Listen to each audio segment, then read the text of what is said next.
Hey, it's Tucker, and today's video features the worst TV deaths ever recorded. From a beloved culinary instructor whose signature flambé dessert takes a devastating turn, to a television host and a packed beyond capacity auction pavilion collide in a matter of seconds.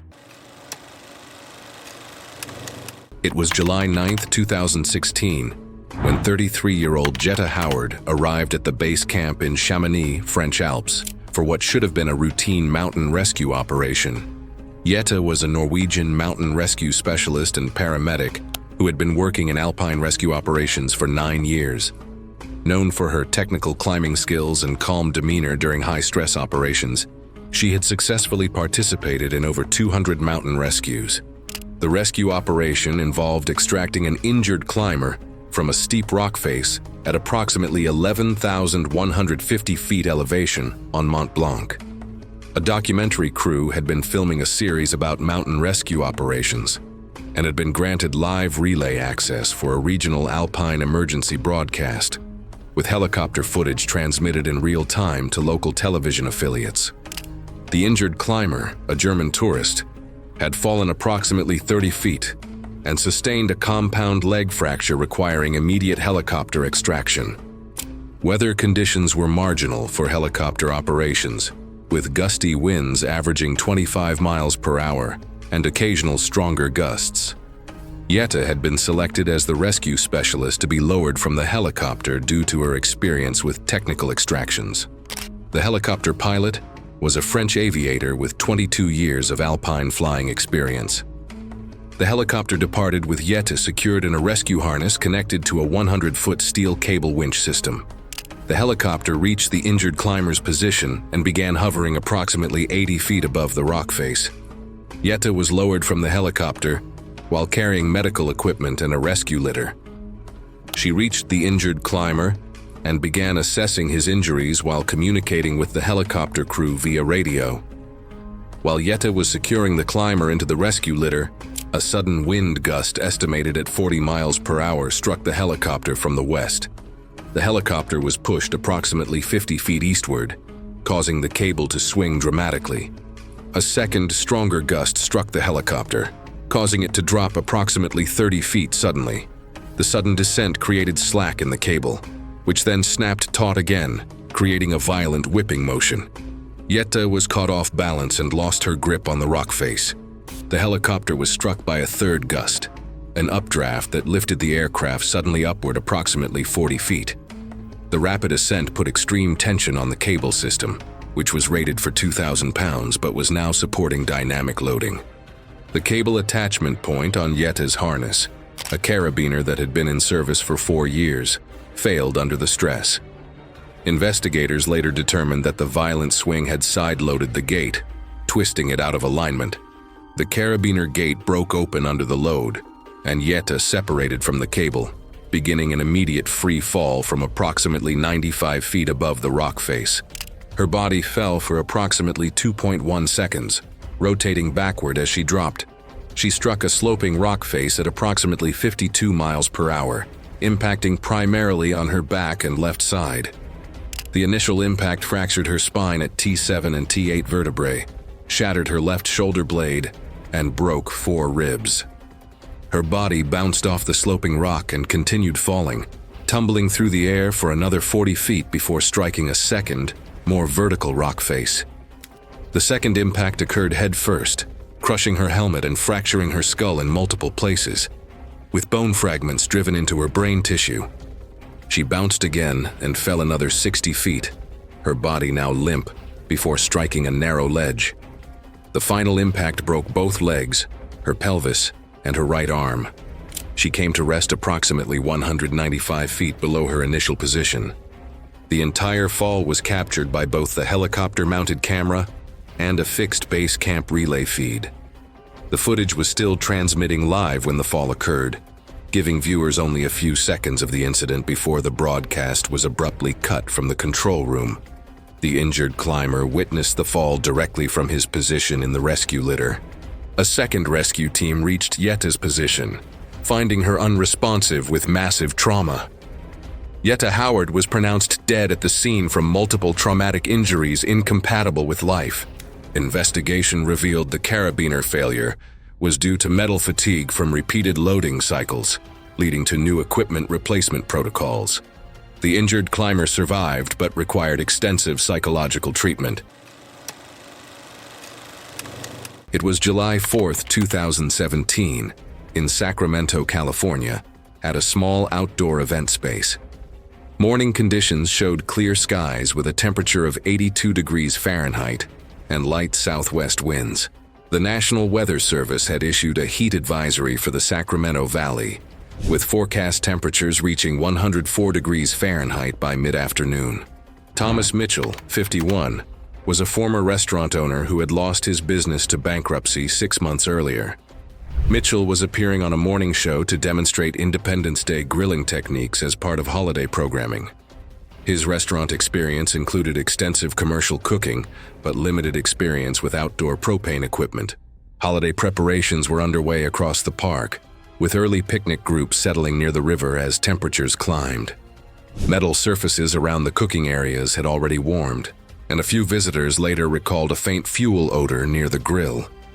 Assuming it came from normal outdoor cooking, at 8:30 a.m., Mitchell arrived at the event area with morning show host Jennifer Adams and camera operator Steve Wilson. Mitchell was using a propane tank that had been dropped during transport, creating internal damage to the pressure regulator that was not visible through external inspection. The pressure regulator had sustained internal damage that affected its ability to maintain proper pressure levels and prevent dangerous gas accumulation. Mitchell had attempted repairs using hardware store components rather than professional propane equipment parts designed for the specific application.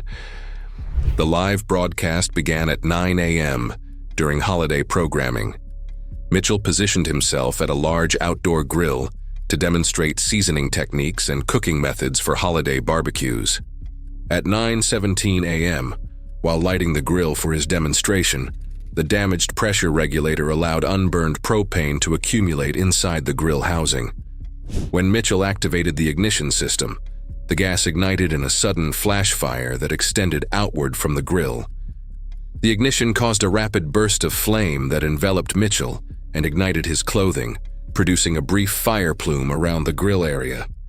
Wilson's camera captured the moment the flash fire erupted, and the sudden flame front pushed Mitchell backward from the grill as his clothing ignited. Flames spread rapidly across his shirt and arms, and park visitors hesitated to approach until the fire subsided enough for extinguishers to be used. When the flames finally subsided, Mitchell remained motionless beside the grill, his clothing reduced to charred fabric, and his skin showing extensive burn damage. Adams kept her distance while several visitors cautiously splashed bottled water onto the concrete near the grill, unsure whether any heat remained trapped inside the housing. Wilson continued filming from several steps back as thin smoke drifted through the cooking area and the surrounding picnic groups moved away. Responders arrived minutes later and immediately assessed Mitchell's condition, but found no signs of movement or any recoverable condition. With the area still radiating heat and scorch patterns spreading across the concrete, crews focused on securing the equipment and isolating the propane tank fragments before covering Mitchell's body. The broadcast shifted away once the grill was cordoned off and the crew was moved behind the safety line. A later inspection confirmed that propane had accumulated inside the grill housing due to the damaged pressure regulator, and ignition of that trapped gas caused the flash fire that engulfed Mitchell almost instantly. It was August 12, 2017, and the midday heat reached 94 degrees in Atlanta as a small regional television studio prepared to air a live episode of its Saturday morning educational program for children. The production featured an elaborate chemistry demonstration set, complete with laboratory equipment and chemical storage cabinets that had been installed to make science education more engaging for young viewers. Rebecca "Miss Becky" Johnson, 38, arranged her materials with the practiced organization she used in her elementary school classroom. She had taught for more than a decade and often volunteered during summer months to lead televised lessons intended to support young learners. Her focus for the day was a basic introduction to chemical reactions, using safe household materials to demonstrate how different substances interact when combined. Education had shaped most of Rebecca's adult life. She had earned her teaching credentials through a local university and had become known in her district for developing approachable lessons that helped students with varying learning needs. Participating in the show allowed her to extend that style to a broader audience, and she approached each segment with the same preparation she used in her regular classroom. Earlier that morning, members of the technical team had noticed a strong chemical odor coming from the storage cabinet containing cleaning supplies used for the demonstrations. The cabinet's ventilation system had malfunctioned, causing dangerous fumes to accumulate inside the enclosed space. However, the maintenance crew assumed the smell was from the previous day's cleaning and failed to investigate further or test the air quality before the live broadcast. The episode began on schedule, with Rebecca introducing the chemistry lesson in a calm, upbeat tone. She moved between the demonstration table and the chemical storage cabinet while speaking directly to the camera. As part of her planned lesson, she opened the cabinet to retrieve what she believed were safe household cleaning products for a simple reaction demonstration. As Rebecca opened the cabinet door, a dense buildup of trapped chlorine fumes drifted outward into the studio, spreading quickly through the small, poorly ventilated space. The gas had formed when incompatible cleaning chemicals had been improperly stored together, creating a deadly mixture that had been accumulating overnight in the poorly ventilated cabinet. Rebecca immediately began coughing and gasping as the toxic fumes overwhelmed her respiratory system. She staggered backward from the cabinet, her eyes streaming and her breathing becoming increasingly labored as the chlorine gas burned her lungs and throat. The invisible poison quickly spread throughout the small studio space. The live feed captured Rebecca's distress as she collapsed to her knees, clutching her throat and struggling to breathe. The director in the control room cut immediately to a standby graphic as studio staff rushed to help, but they too began experiencing respiratory distress from the toxic gas cloud. Emergency responders arrived in under 4 minutes, wearing protective breathing equipment, and found Rebecca unresponsive but still breathing shallowly, with clear signs of severe chemical inhalation injury. She was transported to a nearby hospital and placed on assisted ventilation, but her lungs rapidly filled with fluid from acute chlorine-induced pulmonary edema. Despite treatment, she died several hours later from respiratory failure. A post-incident investigation concluded that improper chemical storage and a malfunctioning ventilation system had allowed chlorine gas to accumulate inside the cabinet. The studio suspended all production while investigators completed a full safety audit, and regulators later issued fines and required stricter handling protocols for any on-air demonstrations involving chemicals. Her colleagues created a small educational grant in her name to support teachers developing safe science lessons for young students. It was March 8, 2016 in Portland, Oregon, as a packed high school gym hosted a state semifinal basketball game broadcast live on a regional cable sports channel. The gymnasium had reached standing room capacity, with spectators lining railings along the upper concourse. The game had drawn unusual attention after the team's unexpected playoff run, prompting a live broadcast using fixed elevated cameras mounted above the court and along the upper seating area. The setup was standard for regional sports coverage, providing wide angles rather than handheld sideline footage. David Williams, 39, was the team's head coach and had remained active throughout the game, pacing the sideline and frequently scanning the upper levels during timeouts. The gym featured a narrow mezzanine walkway behind the upper bleachers, originally designed for lighting access and banner maintenance. Though not intended for routine foot traffic during events, it had become an informal observation point over the years. Months earlier, a routine facilities report had flagged the mezzanine's guardrail anchors as loose due to vibration damage and age-related metal fatigue. Temporary brackets were installed, and permanent repairs were deferred until after basketball season to avoid closing the gym during playoffs. The area was not barricaded that evening. Late in the fourth quarter, the team trailed by 2 points. During a timeout, Williams stepped away from the bench and moved up the stairwell toward the mezzanine, seeking a higher angle to assess defensive spacing. The live broadcast remained focused on the court, but the elevated wide camera captured portions of the upper concourse in the background. As play resumed, Williams leaned forward against the mezzanine railing, resting his forearms on the metal bar while watching the floor below. Structural analysis later showed that one of the temporary brackets had loosened further under repeated vibration from crowd movement. When Williams shifted his weight, the railing anchor failed. On the live feed, viewers saw a sudden movement at the edge of the frame as the railing gave way. Williams disappeared from view, followed by a brief, audible impact off-camera. The broadcast did not show the fall itself, but the reaction on the court was immediate. Players froze, referees stopped play, and spectators nearest the mezzanine began shouting and pointing upward. Arena staff and officials moved quickly to block off the concourse, urging nearby spectators back as others tried to rush toward the mezzanine area. The production team cut quickly to a static wide shot of the court, then to commercial programming. However, the interruption occurred seconds after the incident, and viewers watching live witnessed the exact moment play stopped and the crowd's reaction to an unseen emergency. Emergency medical personnel stationed on site reached Williams within moments, followed by city responders. He was found unresponsive on the concourse level below the mezzanine. Despite rapid medical intervention, he was pronounced dead at the scene. The medical examiner later ruled the death accidental, caused by catastrophic head and internal injuries sustained in the fall. Investigators confirmed the railing failure was due to compromised anchoring and deferred structural repairs. Officials cleared the court as spectators along the upper concourse reacted to an emergency just out of frame, and the feed cut away without immediate explanation. The school district closed the gymnasium immediately and ordered inspections of all elevated walkways across its facilities.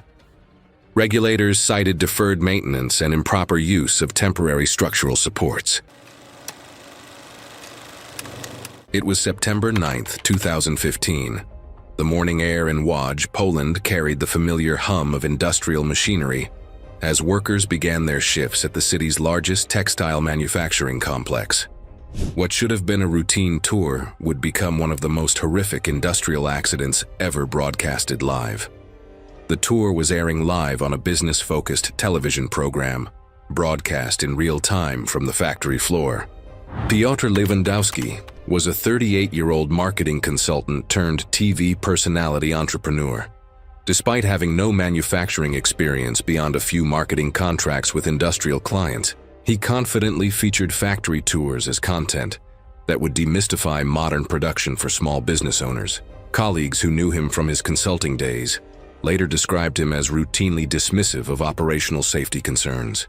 He'd convinced the factory management to allow filming during active production hours, arguing that authentic footage required real working conditions, a decision later cited as a policy exception and enforcement failure. Textile manufacturing involves massive looms operating at high speeds, with fabric moving through complex roller systems. Safety zones are clearly marked with yellow paint and warning signs, creating buffer areas around equipment that can catch loose clothing or body parts in milliseconds. Piotr had arranged to film during peak production hours specifically for dramatic effect, dismissing the plant manager's suggestion to tour during maintenance periods. The factory supervisor had explicitly noted that lockout and tagout would not be performed, and access was visual only. But Piotr waved off the concerns, claiming his audience needed real industrial atmosphere. He wore a loose button-down shirt, despite being advised to change into fitted clothing, insisting his professional appearance was essential for credibility.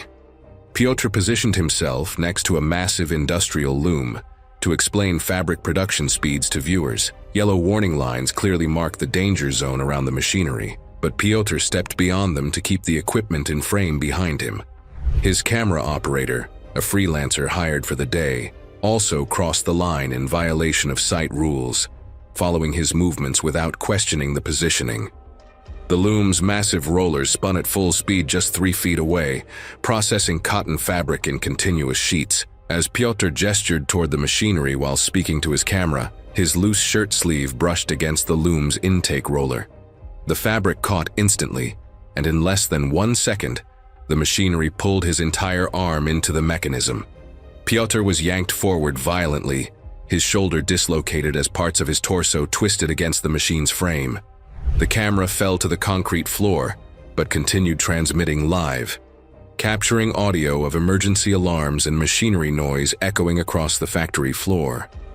The live feed was cut moments later from the control room, as supervisors realized the severity of what viewers were witnessing. Workers reacted immediately, cutting power via the emergency controls, though the machinery's momentum kept it moving briefly. The supervisor dialed for help, and the paramedics arrived 15 minutes later. By then, Piotr had already sustained non-survivable injuries and was pronounced dead at the scene. The coroner's report determined death resulted from traumatic crush injuries and massive blood loss. The textile factory entered bankruptcy protection and later restructured following lawsuits, regulatory scrutiny, and sustained negative publicity after the incident. It was November 23, 2017, when 29-year-old Phoebe Larson arrived at the staging area for Philadelphia's annual Thanksgiving parade. Phoebe worked full-time as an event coordinator, but volunteered her expertise to the parade committee each year as a passion project. Known for her infectious enthusiasm and organizational skills, she had participated in the parade for 6 consecutive years and had been promoted to lead handler for one of the parade's largest character balloons. The balloon was a 52-foot-tall cartoon character, requiring a team of 24 handlers using guide ropes to control its movement. Weather conditions that morning included sustained winds of 22 miles per hour, with gusts up to 34 miles per hour, approaching the parade's safety threshold. Parade officials had debated canceling the balloon portion, but decided to proceed with enhanced safety protocols. Phoebe had attended an early morning safety briefing, where handlers were instructed to immediately release ropes if wind conditions became dangerous. Her position was as lead handler on the front left guide rope, responsible for coordinating the team's movements. Her parents, visiting from Minnesota, were watching from the bleachers approximately 1 mile into the parade route. As Phoebe's balloon team approached the intersection of Market Street and 16th Street, wind speed suddenly increased. The balloon, which had been floating at a stable 15-foot altitude, suddenly lifted to nearly 30 feet as a gust caught its broad surface area. Phoebe immediately radioed parade control to report the dangerous conditions.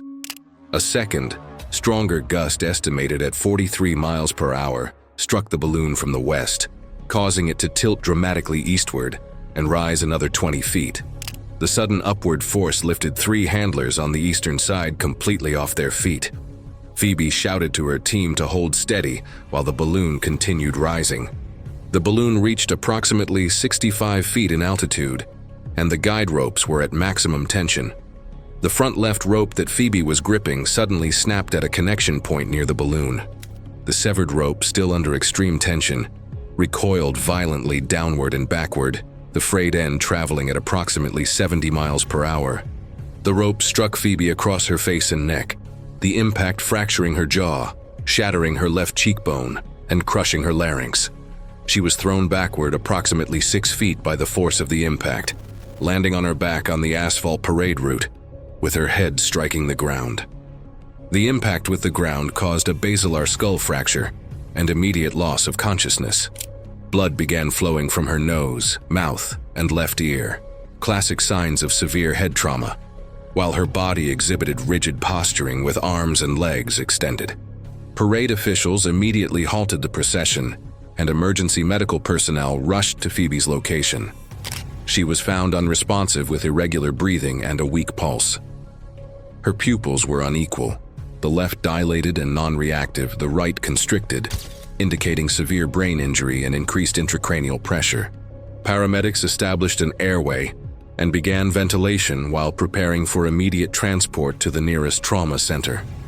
Her parents, who had witnessed the accident from the bleachers, were restrained by security as they attempted to reach her. Phoebe was transported to the trauma center, where emergency scans revealed massive intracranial hemorrhaging and severe brain swelling. Phoebe Larson was pronounced dead that afternoon after neurological testing confirmed complete cessation of brain activity. The parade was immediately canceled, and all balloon portions of future parades were suspended. Investigation revealed that the rope had been in service for 7 years, 2 years beyond its recommended replacement schedule. Her parents filed a wrongful death lawsuit against the parade organizers. The incident prompted multiple cities to revise their parade balloon safety guidelines, updating wind limits and equipment replacement schedules. It was March 22, 2018, at a public high school in Phoenix, Arizona.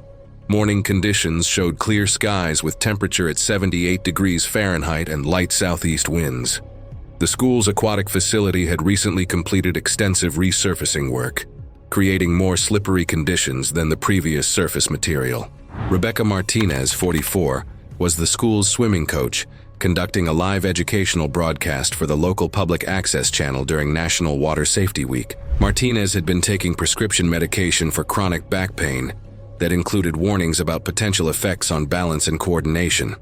At 1:30 p.m., Martinez arrived at the pool facility with camera operator Mark Thompson. The pool area contained several maintenance hazards that had not been properly secured following recent construction work, including a temporary electrical distribution panel positioned near the pool area containing 240-volt electrical connections.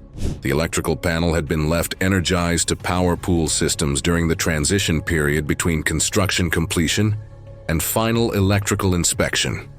It had been placed in an unsafe location near the pool and had not yet undergone final safety checks. Several staff members later recalled noticing moisture collecting along the deck seams throughout the morning, likely from condensation and residual humidity trapped in the enclosed pool area.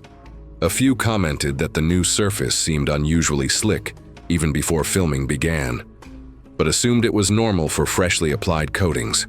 The live broadcast began at 2:15 p.m. during the educational segment. Martinez positioned herself near the pool edge to demonstrate proper poolside safety techniques and supervision methods. At 2:28 p.m., while walking backward along the pool deck to demonstrate proper positioning for lifeguard supervision, Martinez stepped on a wet section of the newly resurfaced deck. The surface coating became extremely slippery when wet, causing her feet to slip out from under her. Martinez fell backward and struck the temporary electrical distribution panel with tremendous force. The impact caused her to make contact with exposed 240-volt electrical connections, resulting in immediate electrocution as electrical current passed through her body to the grounded pool deck. Thompson's camera captured the moment of electrical contact as Martinez's body convulsed from the electrical shock.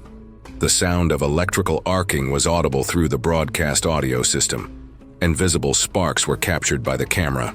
Thompson instinctively stepped back as the sparks intensified, and the broadcast briefly showed an unfocused view of the deck as the camera shifted in his hands. A sharp crack from the panel echoed through the enclosed facility, and several nearby students flinched at the sound as the lighting in the area flickered. The electrical contact caused visible burn damage, and Martinez collapsed immediately as her body went limp from the shock. The 240-volt current was sufficient to cause fatal electrical injuries within seconds, leading to immediate loss of consciousness. Thompson called for help at 2:30 p.m., and arriving responders first focused on securing the electrical hazard rather than initiating immediate treatment. Power to the area was cut before anyone could approach Martinez safely. Once the scene was declared clear, medical personnel checked for signs of life but found no pulse, no breathing, and no response to neurological assessment. The pattern of burns and the absence of cardiac activity indicated she had likely died within seconds of contacting the energized components. The broadcast gradually shifted away as crews cordoned off the deck and began documenting the equipment layout. Facility staff restricted access to the entire pool area, and later review confirmed that the combination of the wet resurfaced deck and the energized temporary panel created the fatal conditions. It was February 8, 2016, and the winter morning brought a sharp 23-degree chill to a small Boston-based production studio, preparing to air a live Valentine's Day episode of its regional cooking program. The set, designed to resemble a compact home kitchen, had undergone routine equipment servicing the week before, including maintenance on a gas range used for on-camera demonstrations. The work had been completed near the end of the technician's shift, and one of the fittings had not been tightened to proper torque, leaving a connection vulnerable to gradual separation under thermal and vibration stress. Tony Ricci, 56, organized his ingredients with the steady movements of someone who had spent decades in a professional kitchen. He had built a long career in the food industry, known locally for creating dishes rooted in long-standing family traditions. The show's producers invited him to demonstrate a slow-cooked winter recipe, viewing his appearance as a way to bring warmth and familiarity to an otherwise cold season. Cooking had shaped Tony's life from an early age. Over the years, he had become recognized within the regional dining community for emphasizing simple, well-prepared meals using traditional methods. His participation in the program reflected his interest in helping home cooks feel more confident in the kitchen, a theme he often revisited during guest appearances. As the crew finished camera checks, a faint odor of gas briefly circulated near the rear of the set, but with multiple dishes prepped and numerous heat sources active, it went unnoticed. The weakened connection beneath the range had begun to leak small amounts of natural gas at a rate too subtle to trigger immediate alarms. Because the ventilation hood operated at a low setting for audio clarity, the gas accumulated slowly in the area surrounding the cooktop. Filming began smoothly as the live segment went on air, with Tony explaining the preparation steps with a steady conversational pace while browning ingredients in a heavy pan. As he transitioned to a low-heat phase of the recipe, he attempted to adjust one of the burners that had extinguished during a pan shift. When he pressed the ignition control, the electrical spark ignited the pocket of accumulated gas surrounding the range. The ignition produced a rapid flash fire rather than a large explosion. A brief pressure wave pushed equipment backward, and the flame front extended outward several feet before dissipating. The flash was visible on air for a moment before the control room switched the broadcast to a standby graphic. Tony, standing closest to the point of ignition, was knocked against the counter by the force of the flash and immediately fell to the floor. Crew members saw a burst of flame sweep across the cooktop area, but did not witness any ongoing fire, as the flash extinguished as quickly as it formed. The studio alarm system activated within seconds, prompting an immediate evacuation and emergency call. Paramedics reached the scene in under 4 minutes and found Tony unresponsive with signs of severe thermal injuries concentrated on his upper body and face. He was transported to a nearby hospital, where physicians initiated advanced treatment, but his injuries were not survivable. He was pronounced dead shortly after arrival. It was June 18, 2018 in Westfield, Massachusetts, as warm afternoon weather settled over the high school campus ahead of an outdoor graduation ceremony scheduled to begin shortly. Families arrived early, filling the main parking lot and nearby access roads. Folding chairs and blankets were carried toward a roped-off grassy area beside the lot where the stage had been set. Graduates gathered nearby in caps and gowns, forming loose lines as staff finalized seating arrangements. A local cable channel had already begun airing wide shots of the scene, following the flow of arrivals and preparations across the campus. The school's parking lot was built for daily use, not large public events. Temporary barriers and cones had been placed to guide vehicles away from pedestrian areas, but congestion built quickly as drivers searched for spaces. Several cars ended up partially blocking a painted fire lane that ran along the edge of the ceremony area. Rebecca Martinez, 48, the school's principal, had been moving between the parking lot and the stage, coordinating last-minute details with staff. When she noticed her own vehicle angled into the fire lane, she moved to address it before the ceremony began. An assistant offered to handle it, but Martinez chose to move the car herself. Her vehicle was parked tightly between others near the outer edge of the lot. Beyond the fire lane, the asphalt dropped into a grassy drainage slope used to manage runoff after heavy rain. Orange safety fencing marked the boundary between pavement and grass, but it was meant as a visual guide rather than a physical barrier. As preparations continued, cameras remained trained on the ceremony area, capturing families settling into seats and graduates adjusting gowns. In the background of the wide shot, vehicles were still maneuvering through the crowded lot. Martinez entered her car and began backing out carefully. As she turned the wheel to clear the adjacent vehicle, She mistakenly pressed the accelerator instead of the brake. The car surged backward, crossed the fire lane, and struck the temporary fencing. From the ongoing wide shot, sudden movement drew attention near the edge of the frame as the vehicle broke through the barrier and dropped several feet down the grassy embankment beyond the pavement. Several people in the seating area stood up at once, turning toward the lot as shouting spread through the crowd. Graduates nearest the stage froze in place while staff began running toward the slope. The scene remained visible as the atmosphere shifted from anticipation to confusion. Chairs were abandoned, and movement rippled across the field as people tried to understand what had happened just beyond view. Witnesses later said the car descended the embankment at speed before coming to rest at the bottom.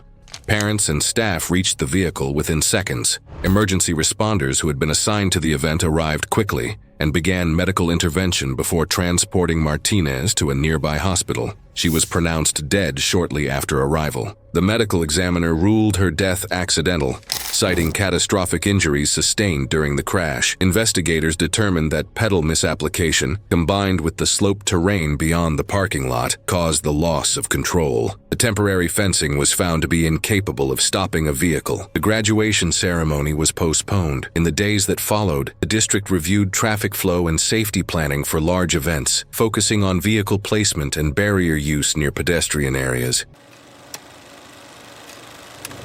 It was November 22, 2013. The morning air at Valparaiso's main shipyard carried the familiar scent of salt and diesel fuel, while workers made final preparations for the ceremonial launch of a 180-foot cargo vessel, unaware that the day's routine would become someone's last assignment.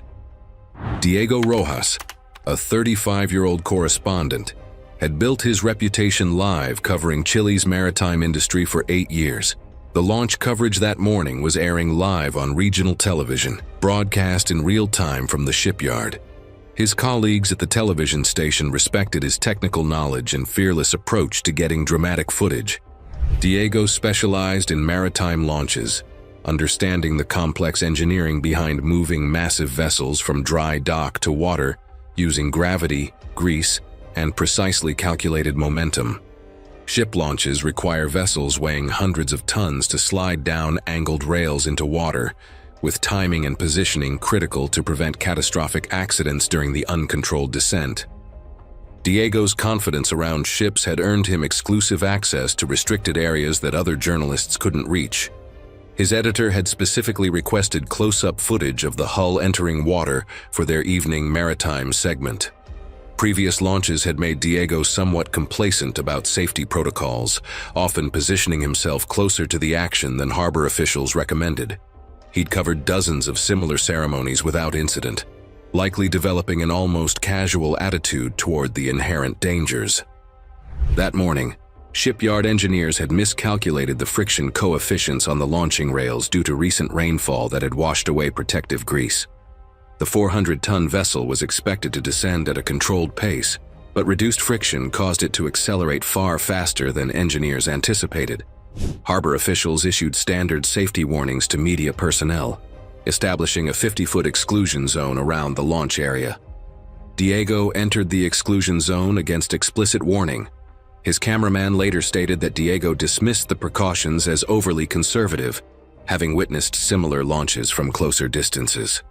Once the blocks were released, no emergency mechanism could stop the vessel's momentum.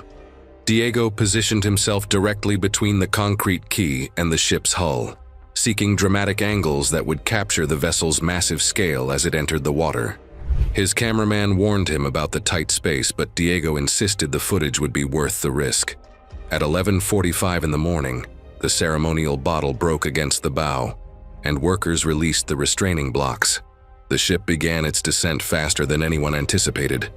Within seconds, the accelerating hull pinned Diego against the concrete quay, compressing his torso under immense weight.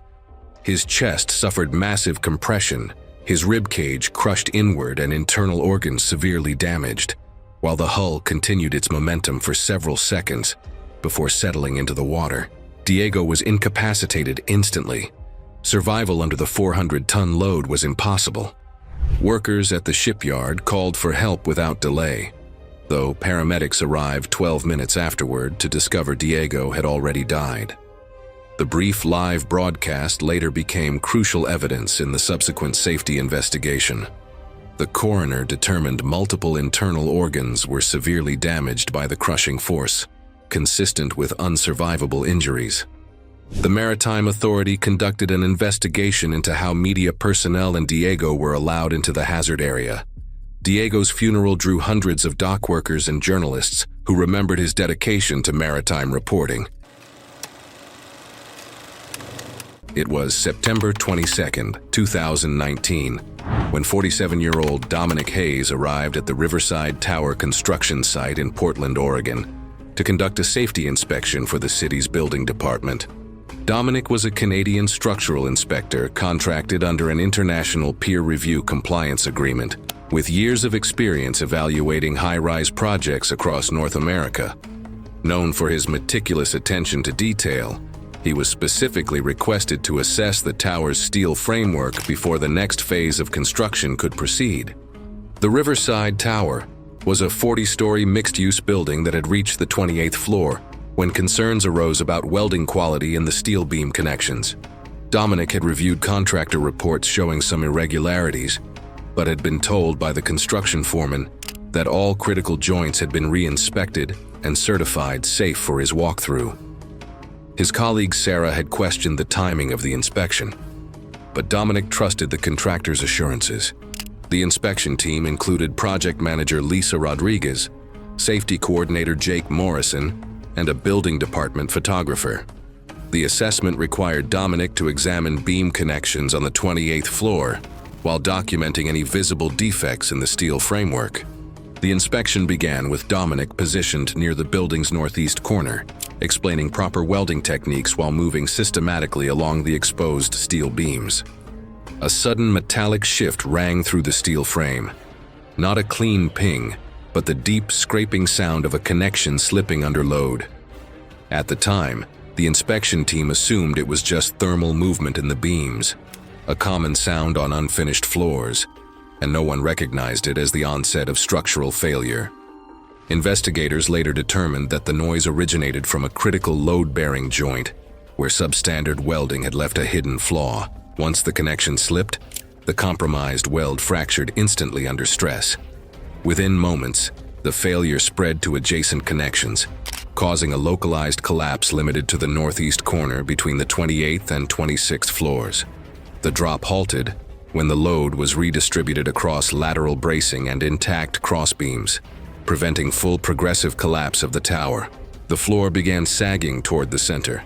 Dominic lost his footing as the steel decking buckled beneath him. A primary support beam twisted and separated from its connection, and the entire northeast section of the 28th floor gave way.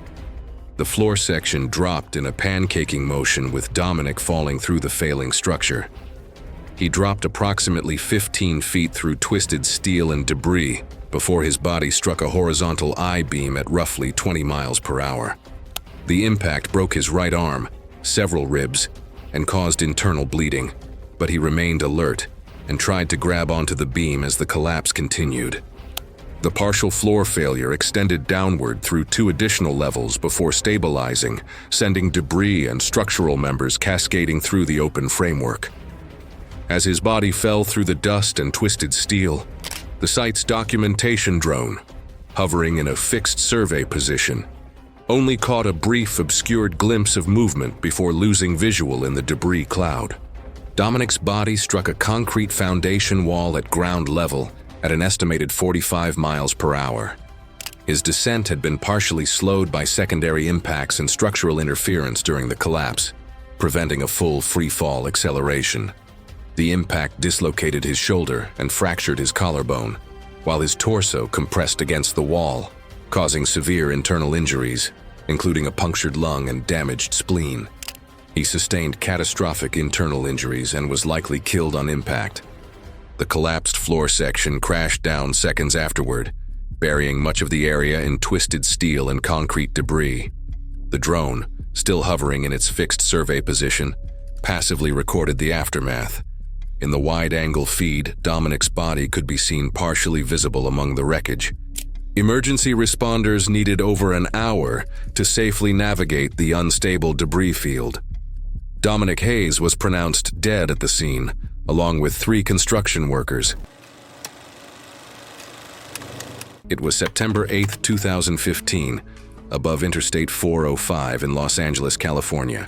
Evening conditions showed clear skies with unlimited visibility, but increasing winds from an approaching weather system, with gusts reaching 25 miles per hour and turbulence reported by other aircraft.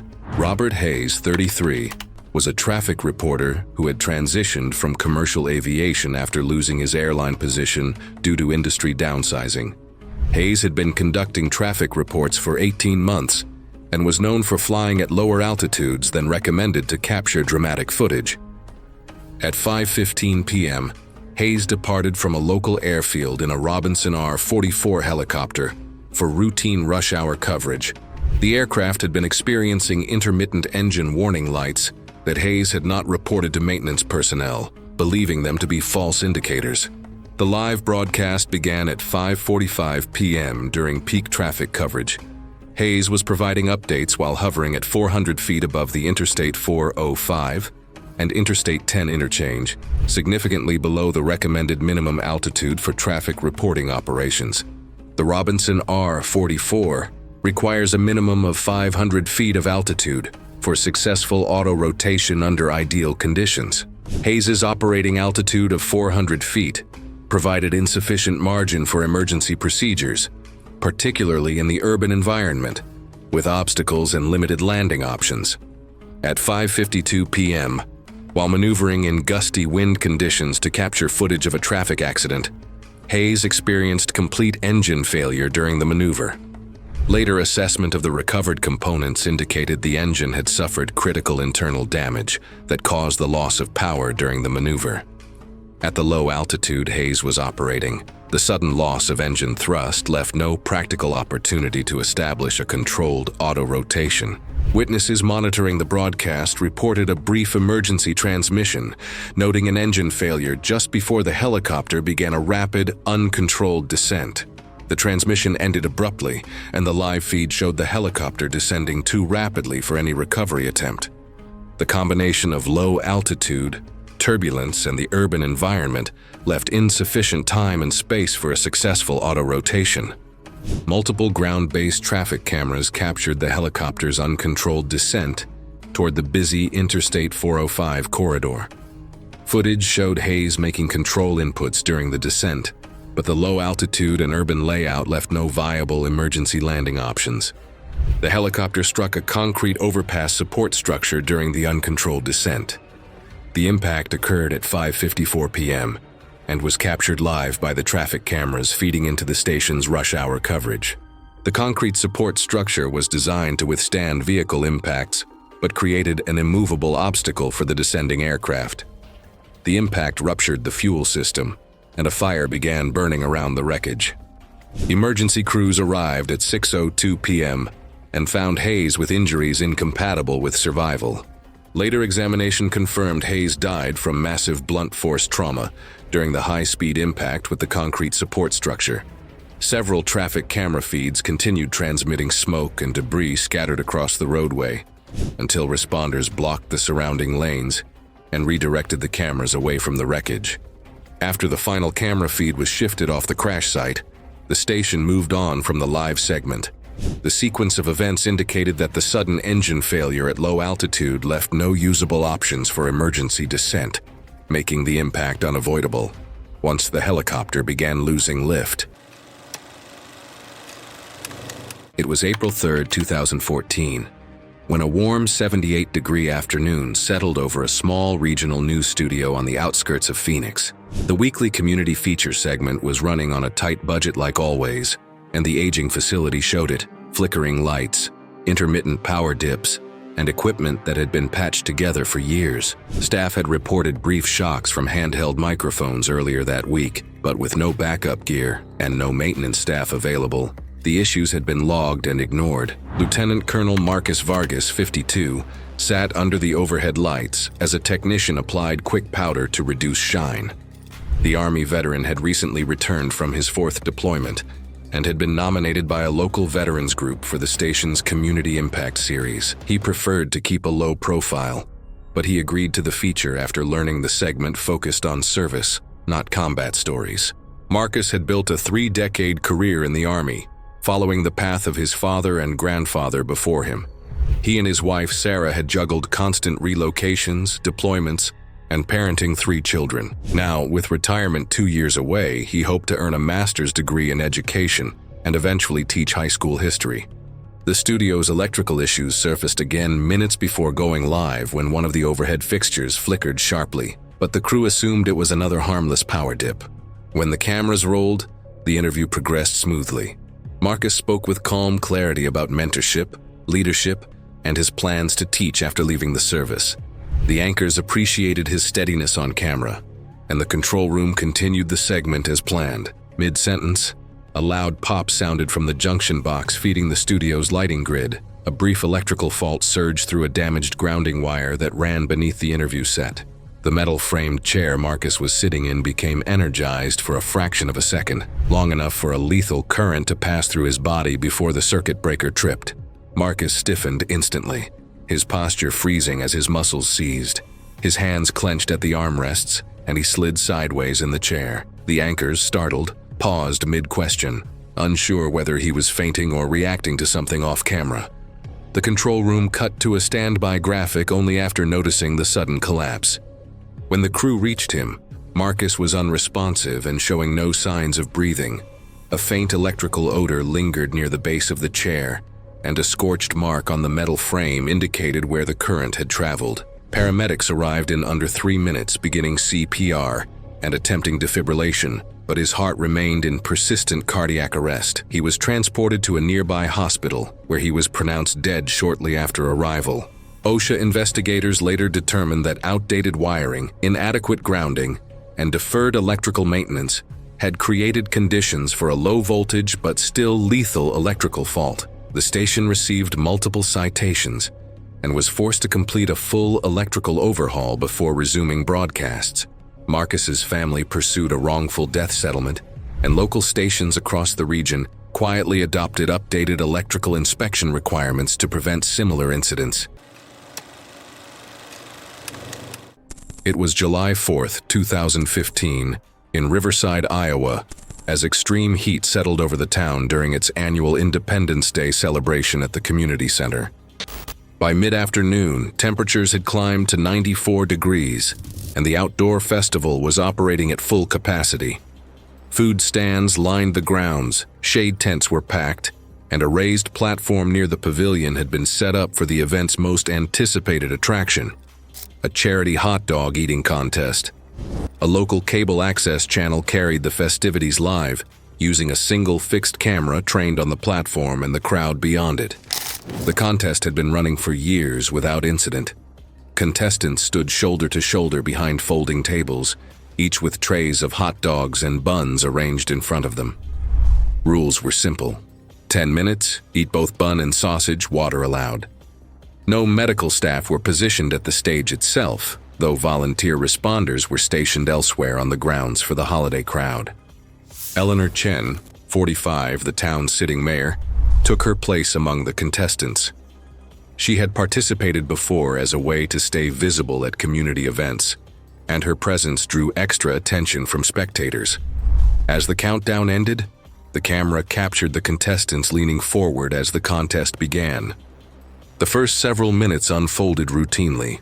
From the wide live shot, viewers saw contestants eating at different paces as the crowd reacted to early leads. Chen ate steadily, keeping her head down, alternating between bites and quick swallows. Sweat was visible on several contestants as the heat intensified. Around the 4th minute, Chen reached for another hot dog and attempted to swallow a large portion without fully chewing. The movement was subtle at first.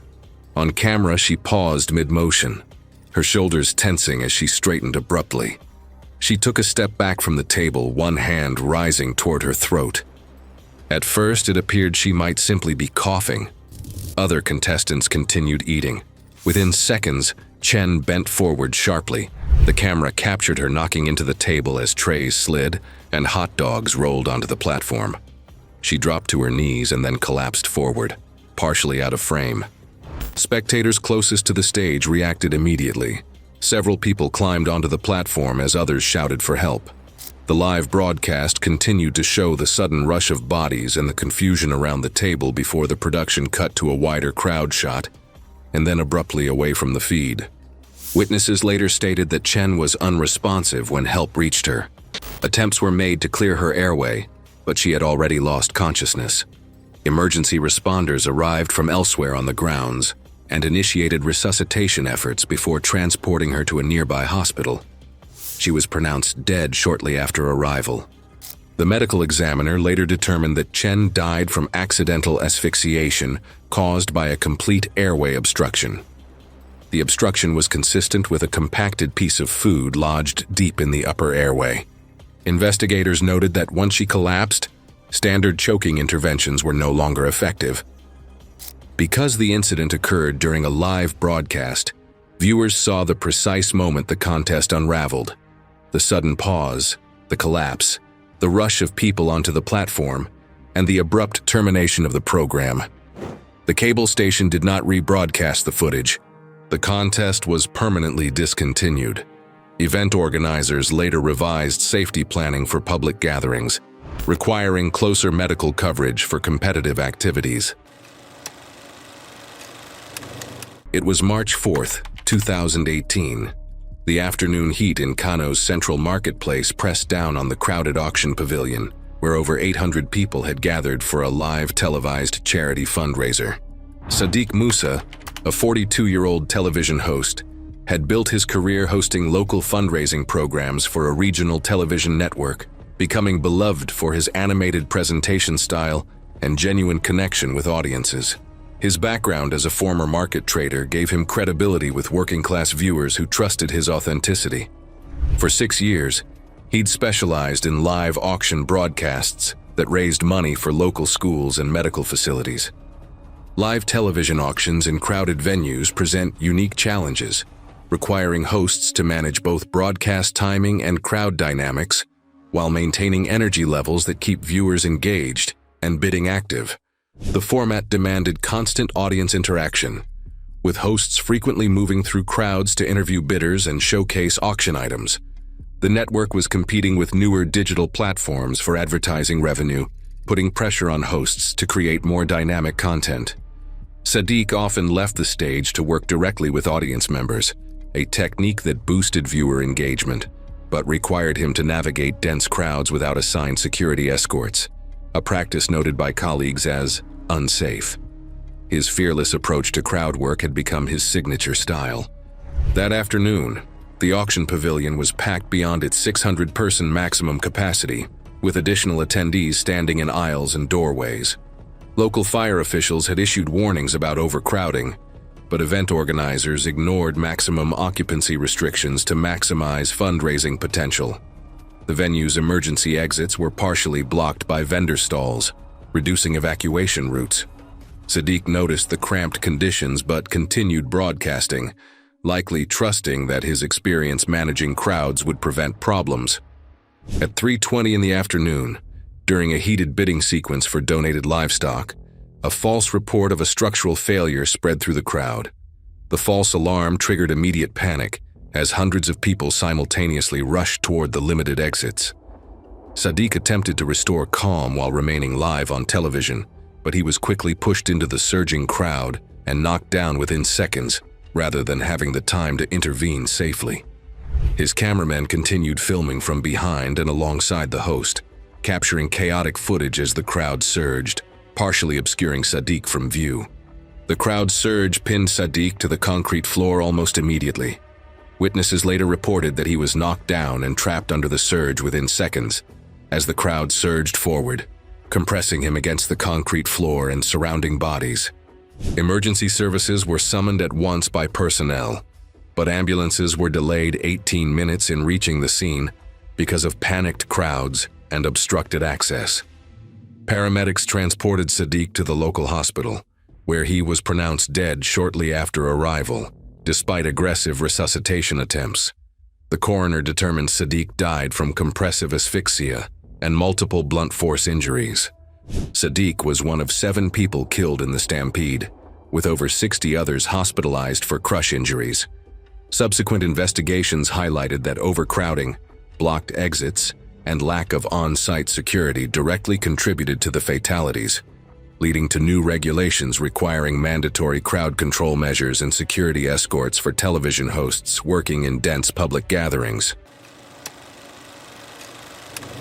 It was May 23, 2016, when 34-year-old Cameron Blake positioned his mobile broadcasting unit along a desolate stretch of highway outside Moore, Oklahoma. Cameron worked as a meteorologist for a regional news station, known for his fearless storm coverage and ability to make complex weather patterns understandable to viewers. His childhood experience surviving a tornado drove his obsession with understanding these violent storms. Beside him sat 28-year-old Peter Webb, his camera operator, who had voiced concerns about their proximity to the developing supercell. Peter was cautious by nature, but he trusted Cameron's experience and deferred to his judgment, even as the radar showed the storm intensifying at an alarming rate. The afternoon sky had turned an ominous shade of green-gray. Cameron had positioned their modified SUV facing east to capture the storm's approach, explaining the rotation patterns to viewers watching at home. Among those viewers was his wife Jennifer, 7 months pregnant with their first child. The tornado touched down approximately 1 mile southwest of their position, appearing as a dark wedge-shaped column. Cameron's voice remained steady as he narrated the touchdown for nearly 15 seconds, his professional instinct overriding everything else. The funnel moved northeast at 35 miles per hour, closing the distance rapidly. Debris began pelting the vehicle, branches, gravel, and roofing material creating violent hammering sounds. Peter shouted that they needed to leave immediately, but Cameron continued broadcasting. The tornado's outer circulation reached them, and the SUV began rocking violently as gusts likely pushed 120 to 130 miles per hour near the vehicle. Hail and small debris hammered the glass. A broken 2x4 stud, roughly 4 feet long, punched through the driver's side window at an estimated 100 to 120 miles per hour. The tempered glass exploded into pellets. The board fragmented on the window frame, and the leading segment struck Cameron's left temple, causing a depressed skull fracture with bone driven into the brain. A second shard of aluminum siding scissored through the windshield and tore across his right clavicle, likely lacerating the subclavian artery. Bright arterial bleeding pooled across the seat within seconds. Peter managed to accelerate away from the tornado's path, screaming Cameron's name. The mounted camera, streaked with blood and debris, continued recording, its distorted footage catching only fragments of what happened inside the vehicle. Cameron's breathing became irregular and gasping, indicating severe brain trauma and imminent death. Peter drove for approximately 2 minutes before pulling over, pressing his jacket against Cameron's shoulder wound. But the damage was catastrophic. Blood had soaked through Cameron's clothing and pooled on the floor. His face had turned pale gray, his lips blue. The irregular gasping breaths came further apart, then stopped entirely. Peter felt for a pulse but found nothing. The live feed continued transmitting until the station finally cut to the studio. The tornado had deposited debris across the main highway, blocking emergency routes. Responders reached the location nearly 20 minutes later and pronounced Cameron dead at the scene from massive head trauma and blood loss. The station faced immediate backlash for not cutting the feed sooner. Peter resigned 3 weeks later. 11 weeks after his death, Jennifer delivered their daughter Sophia at full term and filed a wrongful death lawsuit against the station. It was May 15, 2016 at Riverside Park in Tulsa, Oklahoma. Morning conditions showed clear skies with a temperature of 72 degrees Fahrenheit and light southwest winds. Recent spring storms had brought heavy rainfall and sustained high winds to the region, causing significant damage to trees throughout the Tulsa Park system. Amanda Sterling, 38, was a nature correspondent who had transitioned from park ranger work to television broadcasting 2 years earlier. Sterling's climbing experience consisted of basic recreational activities without professional training in technical rope systems or arborist techniques required for commercial climbing operations. At 7:30 a.m., Sterling arrived at Riverside Park with camera operator Pete Wilson.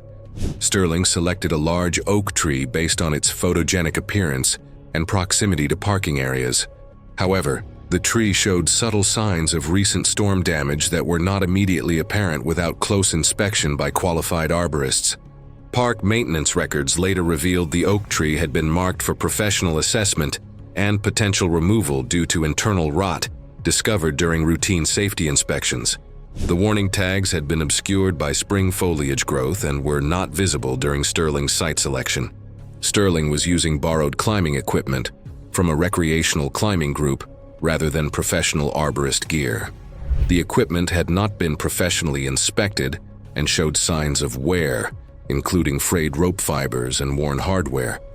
The segment had no dedicated safety coordinator, and no one on the small production team had training in evaluating climbing or tree-related risks. The live broadcast began at 8:30 a.m. during the weekend morning show.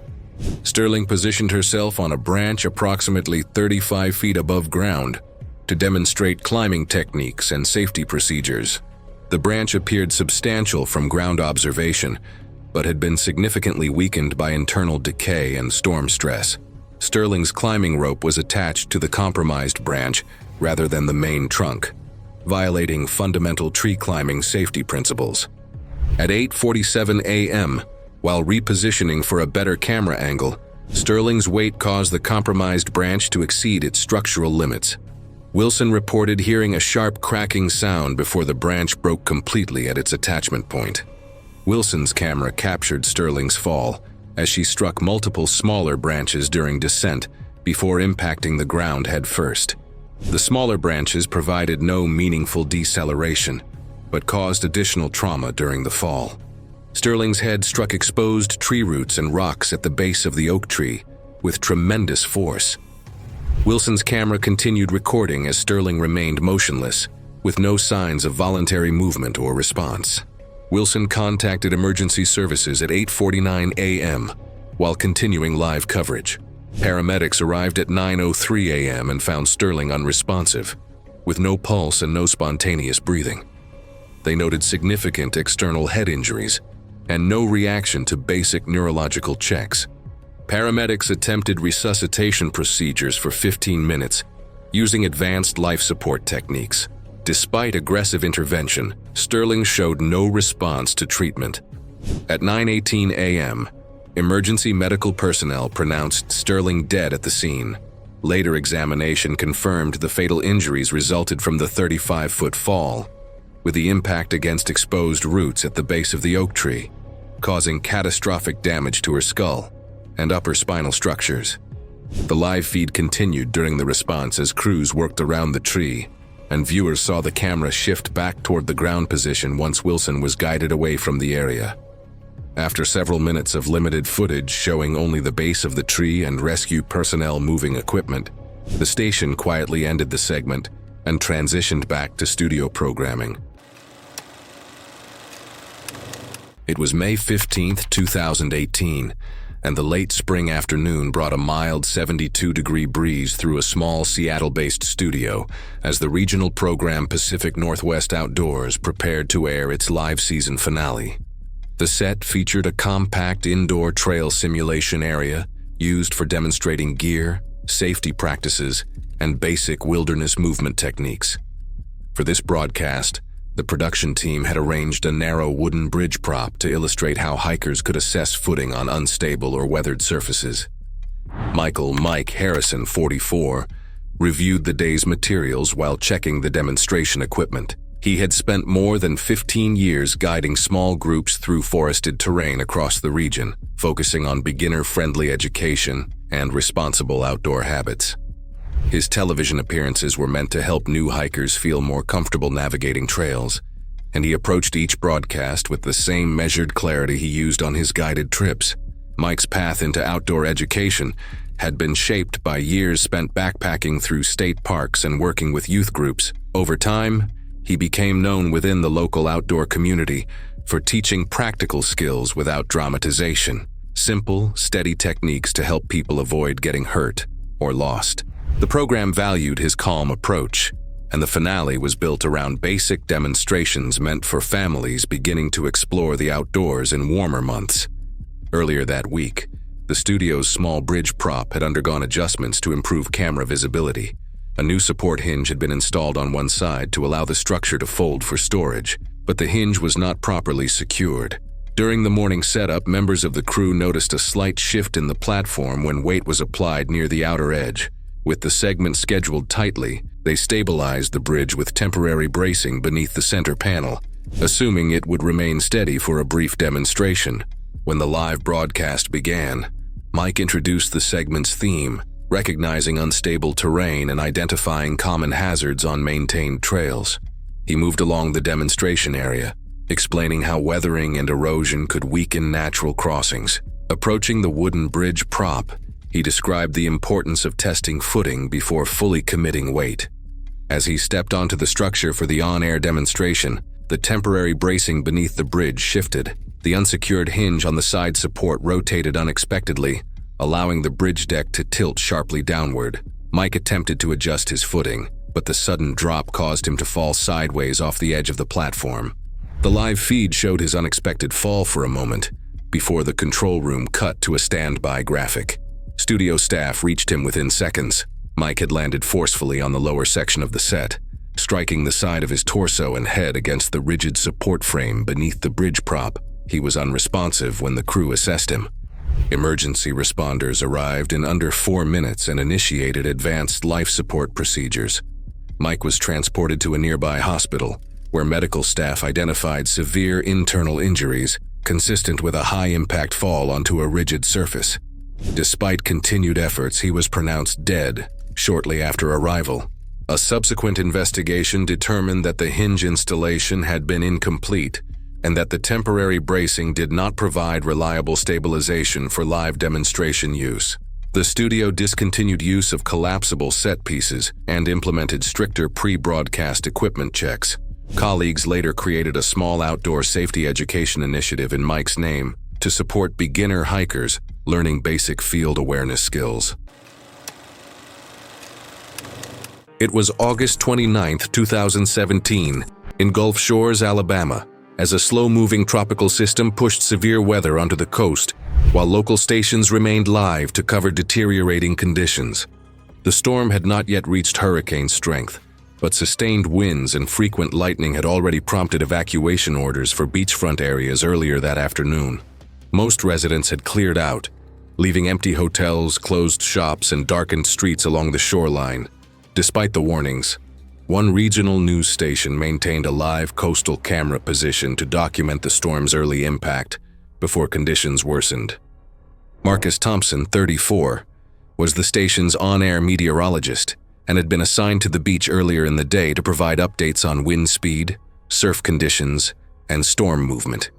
He stood near a public access point where dunes offered partial wind cover, while his camera operator positioned equipment several yards away to keep the shot steady against gusts. The broadcast was carried live on the station's primary channel, with a fixed camera trained on Marcus as he delivered updates. Lightning activity had increased steadily throughout the afternoon, with frequent cloud-to-ground strikes occurring offshore and inland. Weather Service alerts warned of elevated lightning risk even outside the main rain bands. As the report continued, Marcus explained that the storm's outer bands were producing unstable electrical conditions well ahead of the system's center. He gestured toward the darkened horizon while waves broke behind him and wind pushed rain across the lens. The camera operator remained just out of frame, monitoring audio levels and power connections. Several minutes into the live segment, a nearby lightning strike hit the sand roughly 50 yards from the camera position. The strike itself was not directly visible on screen, but a bright flash briefly overexposed the image. Almost immediately afterward, Marcus stiffened and collapsed backward onto the sand. The camera remained live as Marcus fell out of frame. Viewers saw the image shake slightly as the operator reacted, followed by shouting off camera. The broadcast cut abruptly to a studio graphic within seconds, leaving viewers with only the sudden disruption and loss of signal from the beach. Emergency services were alerted immediately, but storm conditions delayed access to the area. When responders reached the site, Marcus was unresponsive. He was pronounced dead at the scene. The medical examiner later determined that Marcus had been killed by a lightning-related ground current. Investigators explained that while the bolt did not strike him directly, the electrical energy traveled through the wet sand and entered his body through contact points created by soaked clothing and bare skin.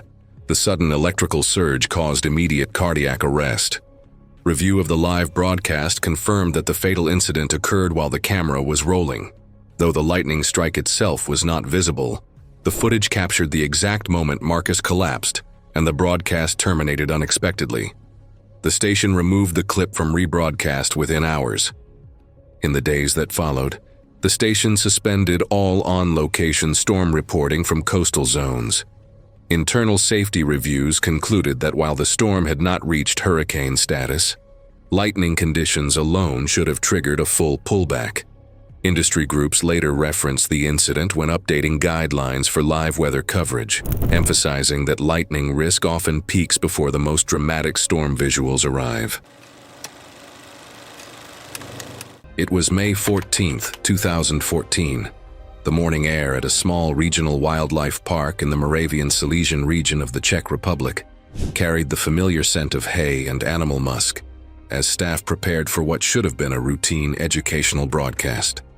Marek Dolezal, 41, had spent 12 years as a zookeeper before transitioning to television work 3 years earlier. His show, broadcast on local regional networks, focused on wildlife education with a personal touch that set him apart from polished nature documentaries.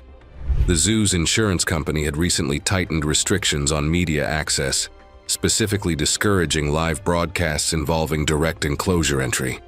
But Marek's history as former staff allowed him special privileges that bypassed several newer safeguards.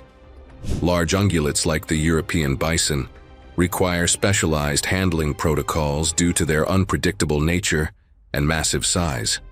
Even experienced keepers maintain safe distances and never turn their backs on these powerful animals, whose territorial instincts can trigger sudden aggressive behavior without warning. Direct unsupervised human presence inside an active bison enclosure is normally prohibited under modern zoo safety standards. That morning segment was designed to demonstrate proper visitor behavior around large hoofed animals. The production team had chosen the bison enclosure specifically because Marek had worked with this particular animal for years. The segment was airing live on a regional morning television program with no broadcast delay, as the production team followed Marek into the enclosure. However, recent budget cuts had reduced staffing, and the usual safety coordinator was absent. A second keeper assigned as a spotter had been pulled away to cover another enclosure, leaving Marek alone. Weather conditions were optimal, but the animal had been agitated earlier due to construction noise from nearby renovations that the zoo administration had failed to postpone.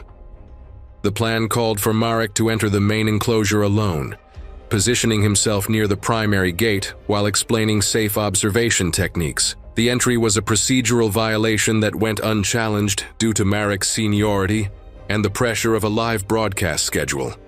However, maintenance workers had used the secondary service gate earlier that morning to deliver fresh bedding, and although the latch appeared engaged at a glance, debris prevented it from fully seating. Cameras rolled as Marek entered the enclosure. The 2,200-pound bison initially remained calm, grazing near the far wall while Marek explained proper body posture to viewers. Confident in his experience, he gradually moved closer to demonstrate how humans should position themselves to appear non-threatening. This approach contradicted the advice he was verbally giving, but it was subtle enough that no one intervened. As he spoke, Marek slowly backed toward what he believed was the secured secondary gate, unaware that it stood slightly ajar behind him. Without warning, the bison's demeanor shifted. The animal raised its massive head, snorted once, and charged directly at Marek with devastating speed. Live television viewers watched in horror as the 2,200-pound animal struck him squarely in the torso, ramming him backward with its head and chest, and driving his body through the partially open gate as it flexed inward. Marek hit the concrete service area hard, his legs twisted at unnatural angles. Momentum carried the bison partially into the threshold, where it pinned and trampled Marek with repeated crushing blows. The camera operator froze in shock as staff members screamed off camera. The live feed cut abruptly mid-scream as the broadcast director realized what was happening. On-site zoo emergency staff reached the scene within 90 seconds, using emergency protocols to drive the animal back into the enclosure and secure the gates. Paramedics arrived within 8 minutes, but Marek had already succumbed to his injuries. The coroner's report determined that Marek died from massive internal trauma, caused by multiple blunt force impacts. Marek's archived episodes were quietly removed from broadcast rotation, and his family received an undisclosed settlement from the zoo's insurance company. It was November 8, 2017, when 41-year-old Lydia Grant arrived at a local television studio in Toronto for what should have been a routine cooking segment. Lydia was a culinary instructor who had been teaching French cuisine for years and making occasional appearances on a small regional lifestyle program that aired weekday mornings to a modest local audience. She had never experienced a serious incident on set before. She was known for her warm personality and expertise in classic techniques requiring open flame preparation. That morning, she wore a flowing silk blend blouse in burgundy paired with her chef's apron and her signature pearl necklace, a gift from her late mother. The segment focused on preparing crêpes Suzette, a classic French dessert requiring tableside flambé with Grand Marnier liqueur. Producers had debated cutting the flambé portion due to safety concerns, but Lydia insisted it was her signature. The live segment began with Lydia preparing orange butter sauce in a copper pan. She added approximately 4 ounces of Grand Marnier to the hot pan and tilted it toward the gas flame to ignite the alcohol vapors. The alcohol ignited as expected, thin blue flames flickering across the sauce. Lydia reached for a serving plate while holding the flaming pan, turning slightly away from the camera. Her silk blend blouse sleeve, which had come unbuttoned at the cuff, draped forward and made contact with the flames. It ignited instantly, flames racing up her right sleeve from wrist to shoulder in approximately 2 seconds as the fabric fused and burned against her skin. Lydia gasped and dropped the copper pan, which spilled flaming liquid across the kitchen island. She instinctively began batting at the flames with her left hand, which caused the fire to spread to her left sleeve as well. Derek rushed toward her with a kitchen towel but hesitated, unsure how to help. Flames reached Lydia's hair, which had been styled with aerosol hairspray 90 minutes earlier. Her hair ignited in a sudden flash, flames spreading across her scalp and down to her face and neck. Her initial screams turned to choking, gasping sounds as the heat seared her airways and burned her facial skin. She stumbled backward and fell sideways onto the studio floor. Derek threw the towel over her upper body, but the towel itself caught fire from the intensity of the burning synthetic fabric. James grabbed a fire extinguisher but fumbled with the safety pin. By the time he deployed the extinguisher, Lydia had sustained second and third degree burns across approximately 38% of her body, including her face, scalp, neck, both arms, and upper chest. Lydia remained conscious, making hoarse sounds as she struggled to breathe. The burned skin on her face had begun sloughing off, and her airways were rapidly swelling from thermal injury. Paramedics arrived and recognized the severity of her airway burns. Her breathing had become labored and wheezing. They performed an emergency intubation in the studio to secure her airway before transport, while beginning fluid resuscitation. She was transported to the regional burn center in critical condition, with dropping blood pressure and signs of shock. Lydia Grant died that afternoon from complications of severe burn injuries, including respiratory failure and cardiac arrest. The network immediately suspended all cooking segments involving open flame. Derek required psychological counseling and took a 3-month leave. Though the station never released the footage, a short off-screen recording briefly circulated in local culinary circles online before being removed. It was February 14th, 2017, at Lake Minnetonka, Minnesota. Morning conditions showed partly cloudy skies with temperature at 28 degrees Fahrenheit and light northwest winds. The National Weather Service had recorded unusual temperature fluctuations during the previous week, with daytime highs reaching 45 degrees Fahrenheit, followed by overnight lows dropping to 15 degrees Fahrenheit. These temperature swings had created unstable ice formations throughout the lake system, particularly near shoreline areas where warm underground springs fed into the lake. David Kellerman, 28, was a weekend weather reporter for a local cable channel who had taken the position 8 months earlier to pay off student loans from his meteorology degree. Kellerman's professional experience was limited to standard weather broadcasts from the station parking lot, with no previous experience reporting from ice-covered bodies of water.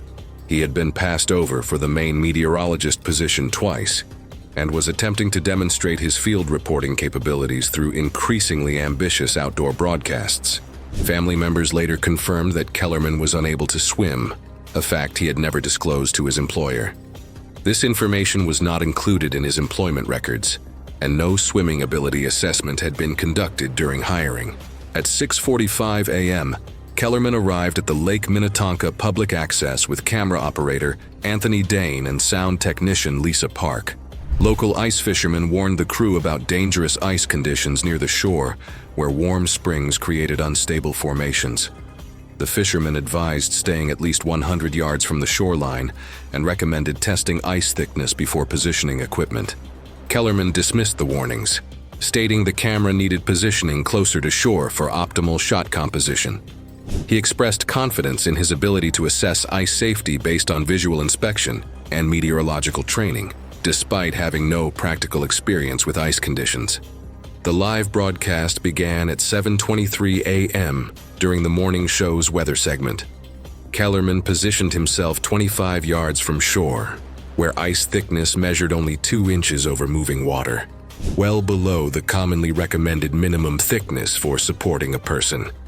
At 7:31 a.m., while using an ice auger to demonstrate ice thickness measurement, Kellerman stepped onto ice that appeared solid, but had been severely weakened by underwater spring activity.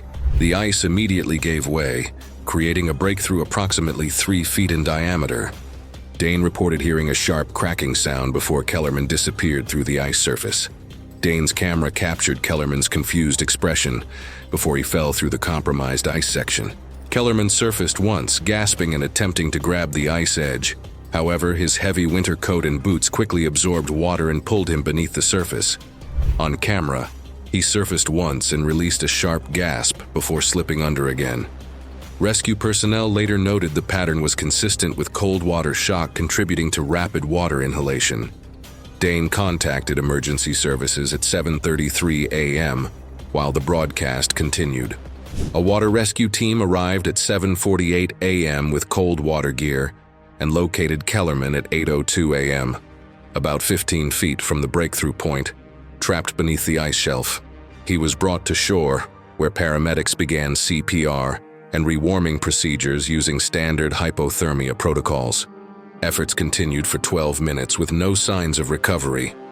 Kellerman was pronounced dead at 8:15 a.m. after resuscitation attempts failed. The broadcast showed portions of the recovery until the crew was guided back to shore. Later review confirmed the thin, spring-weakened ice had failed under his weight. It was November 14, 2013, when a crisp 52-degree morning settled over a small community television studio on the outskirts of Detroit, where a local morning program was preparing its annual Thanksgiving recipe segment. Catherine Kate Morrison adjusted her apron nervously as she arranged ingredients for her great-grandmother's stuffing recipe on the demonstration counter. At 48, the suburban mother of 3 had won the station's viewer recipe contest. With her unique combination of cornbread, Italian sausage, and dried cranberries. Kate worked as a part-time bookkeeper, but had always dreamed of opening her own catering business, viewing this television appearance as a potential stepping stone toward that goal. Kate's family recipe had been passed down through 4 generations, with each woman adding her own special touch. Her great-grandmother had brought the original version from Ireland in 1892, adapting it to available American ingredients. Kate's grandmother had added the Italian sausage during the Depression. Her mother incorporated the dried cranberries in the 1970s, and Kate had perfected the cornbread base that made the stuffing uniquely hers. Kate had been experiencing mild chest discomfort for several days, but attributed it to pre-television nerves and holiday stress. She had been working extra hours at her bookkeeping job to afford the premium ingredients, often staying up late to perfect her presentation. Her family later revealed that Kate had been taking over-the-counter antacids regularly, but never mentioned any serious health concerns. The live segment began smoothly, as Kate explained the historical significance of her recipe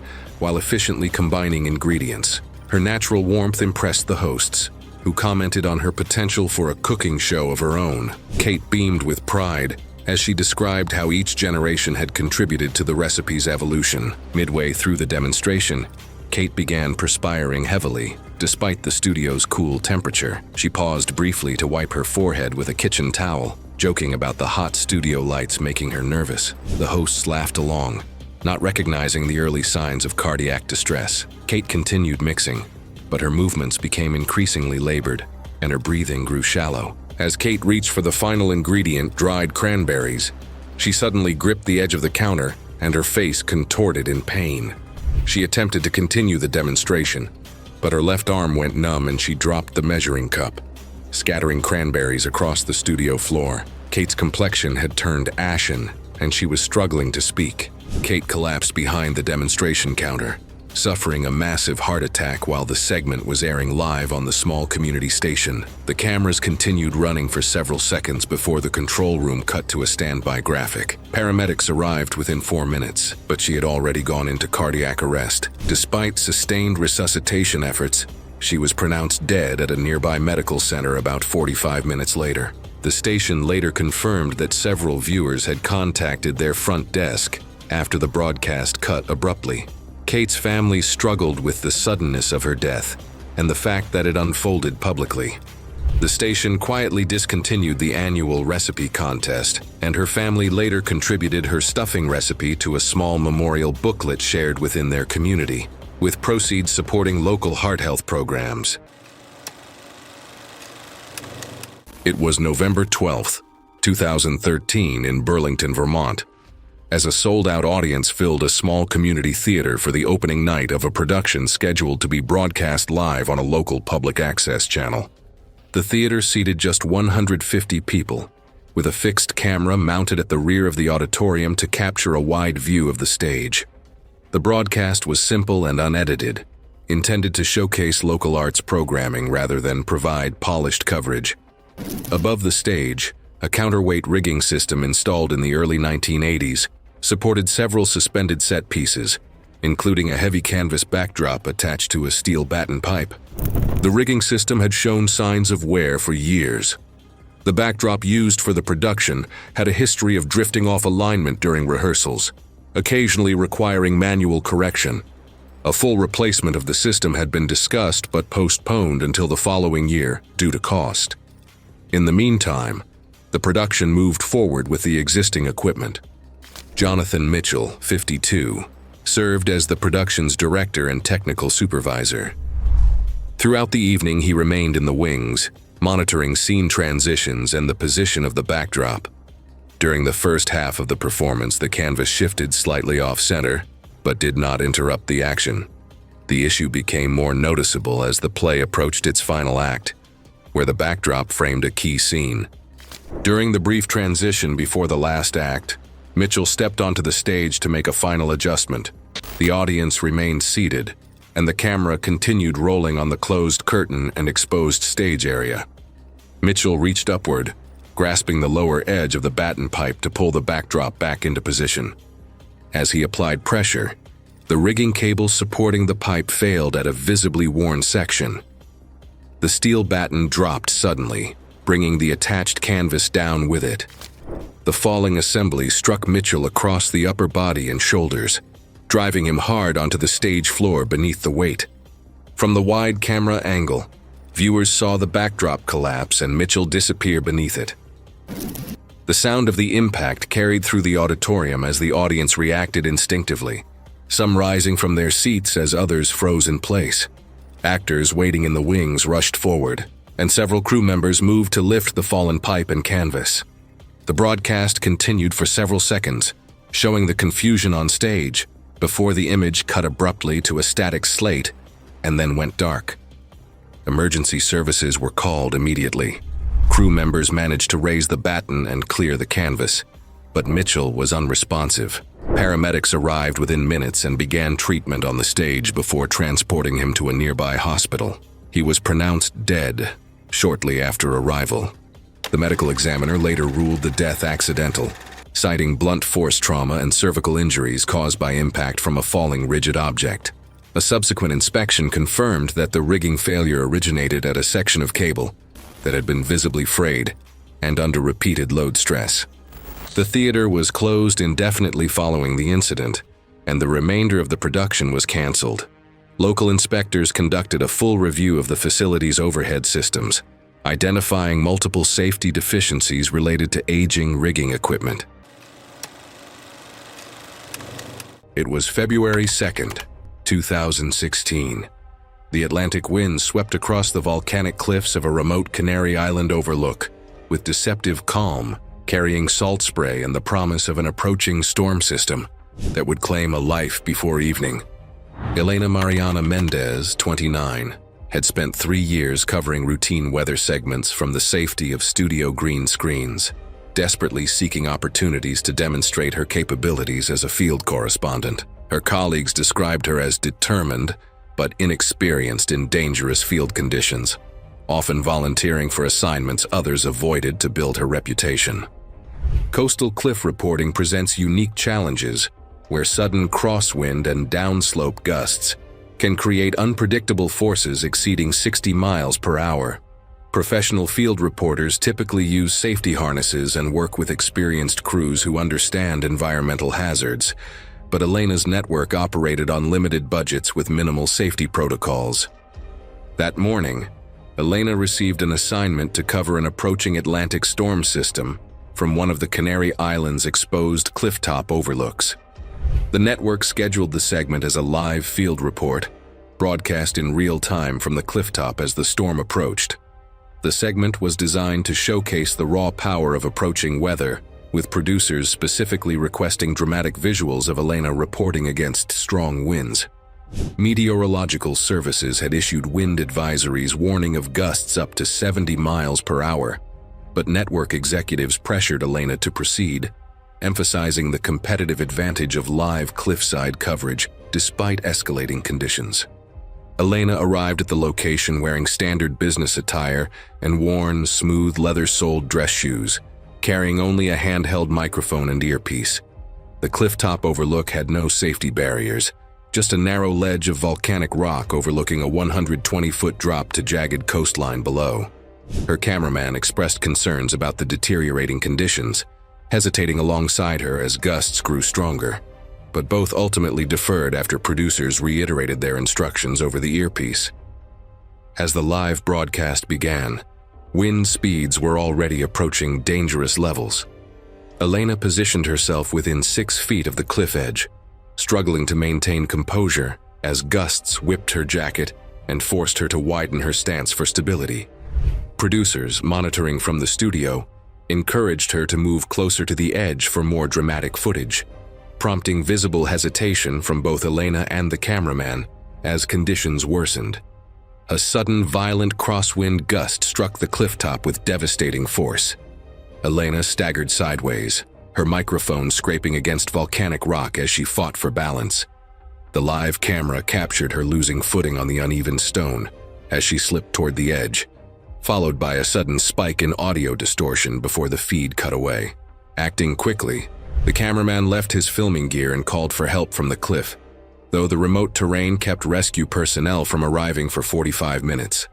Specialized cliff rescue units rappelled down the rock face, locating Elena's body on the jagged coastline below.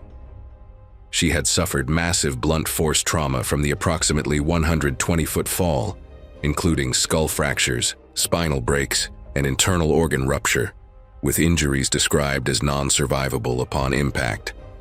The incident prompted immediate investigations into field reporting safety standards.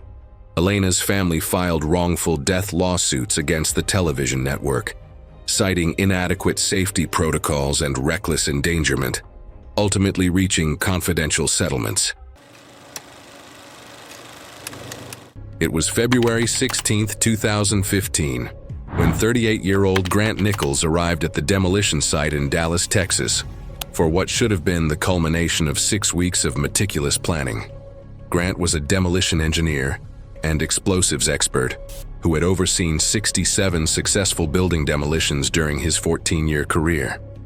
He specialized in urban demolitions requiring precise explosive placement to ensure structures collapsed inward without damaging surrounding buildings. Known for his methodical approach, Grant had earned a reputation as one of the most reliable demolition specialists in the Southwest. The project involved demolishing an 11-story office building that had been vacant for 3 years. Grant had spent 6 weeks planning the demolition, placing 847 individual explosive charges at strategic points throughout the building's support structure. The demolition was scheduled for Sunday morning to minimize traffic and ensure maximum safety.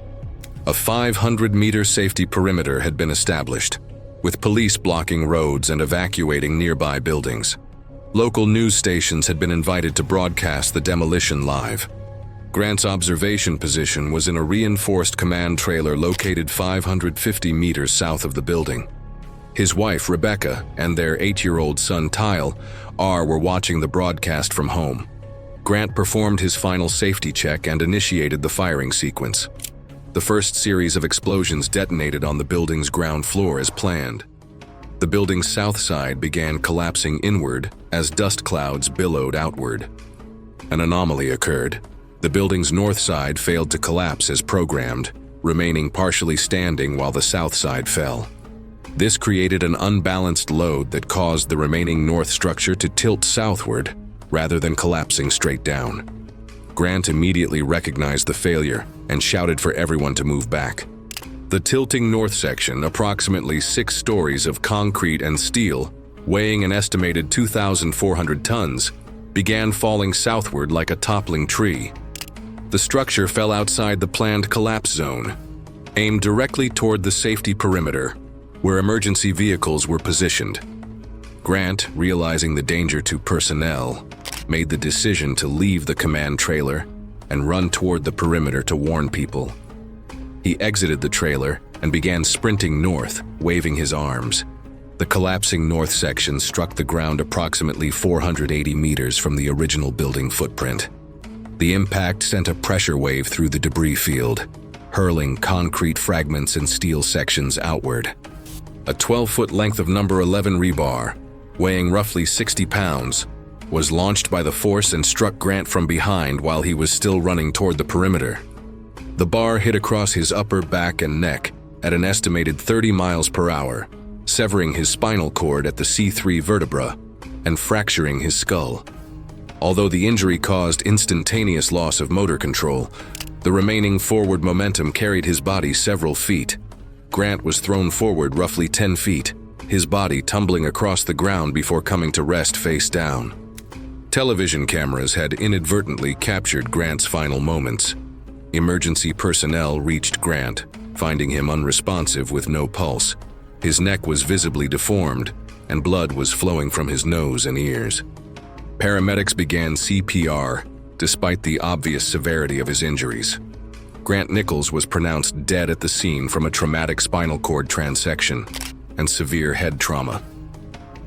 The inquiry uncovered that a trio of demolition charges malfunctioned because of defective electrical connections, resulting in an uneven structural failure. The contracting firm faced legal liability proceedings and contract termination, which ultimately led to its insolvency. The incident led to updated demolition protocols, including mandatory secondary detonation verification checks before final firing sequences. It was December 31, 2016, at a riverside event area in Louisville, Kentucky. Evening conditions showed partly cloudy skies with a temperature of 38 degrees Fahrenheit and light southeast winds. Recent rainfall had saturated ground conditions where temporary stage foundations had been installed for the New Year's Eve celebration. Michael Torres, 29, was a stage manager hired 3 days earlier when the original manager resigned over safety concerns. Torres had limited experience with large-scale temporary installations. Lighting technician Sarah Kim, 24, was working her first major outdoor event and was unfamiliar with temporary staging systems. Crowds had already begun gathering throughout the park despite the cold weather, and staff were moving equipment cases and cables across the damp ground while preparing for the midnight program. Several workers later recalled seeing small areas of standing water near the stage supports, but assumed it was typical after recent rainfall. The temporary stage measured about 40 feet wide and 30 feet deep, supported by a platform raised roughly 20 feet above the ground. The structure had been constructed using materials that met minimum code requirements, but had been designed under significant time and budget constraints. Recent rainfall had compromised ground conditions and reduced foundation stability. Later review of construction notes indicated the stage supports were not designed for the full weight of the lighting equipment, sound systems, and personnel present during the broadcast. The total equipment weight exceeded design capacity under the compromised soil conditions. The live broadcast began at 11:58 p.m. during the countdown to midnight. Torres was directing final lighting adjustments, while Kim operated overhead equipment positioning systems on the stage platform. At 11:59 p.m., while both workers were adjusting overhead lighting arrays, several support connections failed after the saturated soil beneath the platform shifted, causing the structure to lose stability. Event coordinator Mike Stevens reported hearing loud cracking sounds before a section of the stage platform collapsed. The partial collapse caused Torres to fall approximately 20 feet, along with several pieces of heavy lighting equipment. A 200-pound lighting fixture fell with the collapsing section and struck Torres in the head and neck area, causing immediate fatal trauma. Kim was thrown from the collapsing section but landed on the remaining stable portion of the stage, sustaining severe injuries, including multiple fractures and internal trauma. She remained conscious but was critically injured. Multiple cameras captured the collapse as it occurred during the live countdown broadcast. Emergency services were contacted immediately, while the live broadcast continued showing the wreckage and initial response efforts. Emergency crews arrived at 12:07 a.m. with equipment suited for stabilizing the damaged structure. Torres was found deceased at the scene, having died instantly from massive head trauma caused by the falling lighting equipment. Kim was extracted from the stage at 12:25 a.m. and transported to a nearby hospital with life-threatening injuries. Despite emergency surgery, Kim was pronounced dead at 12:47 a.m. from the severity of her traumatic injuries. Later examination confirmed Torres died from massive head trauma caused by impact with falling lighting equipment. Later findings noted Kim's fatal injuries were consistent with severe trauma sustained during the structural failure. The live broadcast captured the entire sequence from the initial collapse through the rescue operations. Later review of the damaged structure showed several weaknesses that likely contributed to the failure.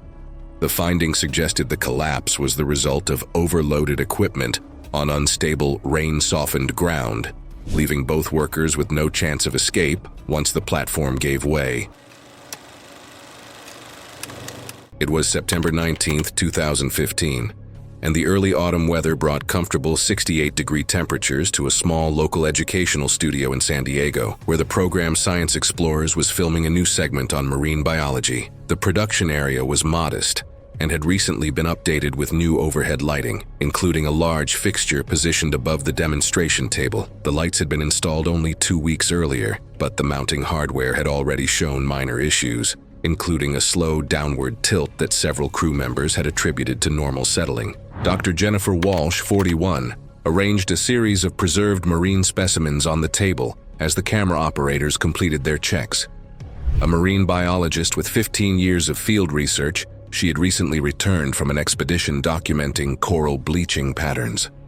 Her work had become increasingly focused on public education, and she considered the show an important way to communicate urgent environmental concerns to young viewers. Jennifer's interest in marine science began early in life, shaped by childhood experiences that introduced her to ocean ecosystems and conservation work. She later pursued advanced studies in marine biology, focusing on reef restoration and long-term ecological risks. Over the years, she became known for research that emphasized practical solutions and community education. The television program grew out of her desire to make science more accessible to younger audiences, and she remained closely involved in developing each episode's content. A few minutes before filming, one of the camera operators noticed slight movement in the overhead lighting grid. The fixture above the demonstration table angled lower than usual.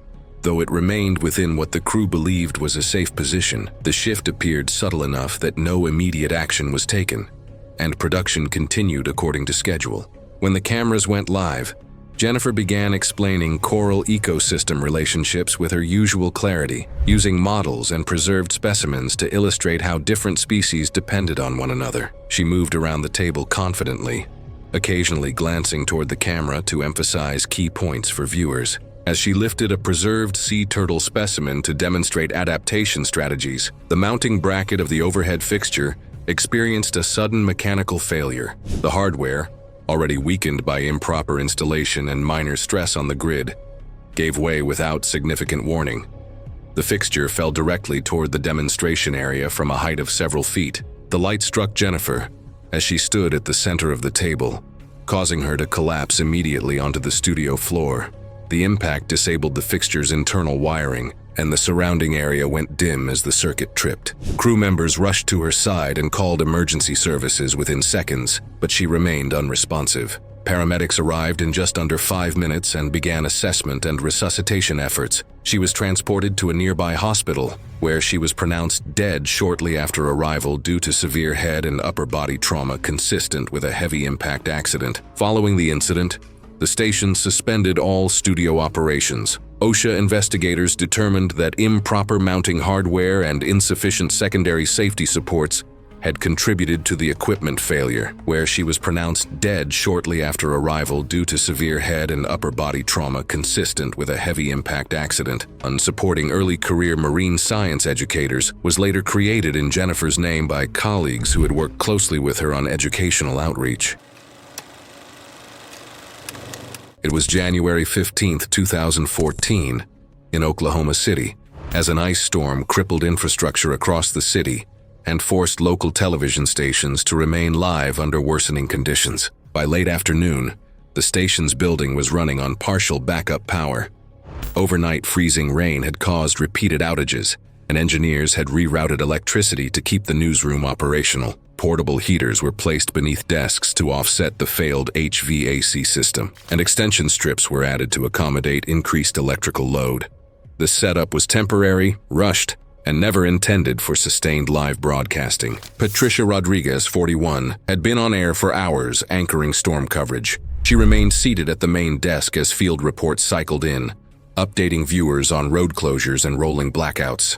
The desk housed metal framing beneath its laminate surface, with wiring for lighting, audio interfaces, and monitors bundled together underneath. Earlier in the day, a small number of staff reported faint tingling sensations when touching metal surfaces, but with only a skeleton engineering crew available and storm coverage ongoing, the reports were attributed to static buildup and not escalated. As temperatures hovered around 8 degrees, moisture entered the building from a leaking internal pipe stressed by the cold, seeping into electrical pathways beneath the studio floor.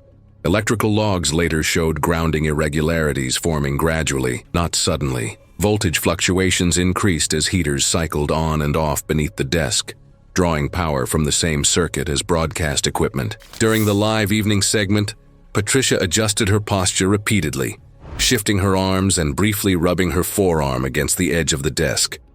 Viewers noticed her pause once to steady herself, though the broadcast continued uninterrupted. Behind the scenes, technicians later admitted they were monitoring power levels, but believed the system would hold through the hour. At approximately 6:42 p.m., while delivering a weather update, Patricia leaned forward, her left forearm pressing against the desk edge as her foot made contact with the metal base of her chair. In that moment, a surge passed through the compromised circuit. The metal frame beneath the desk had become energized at household voltage, creating a direct contact point.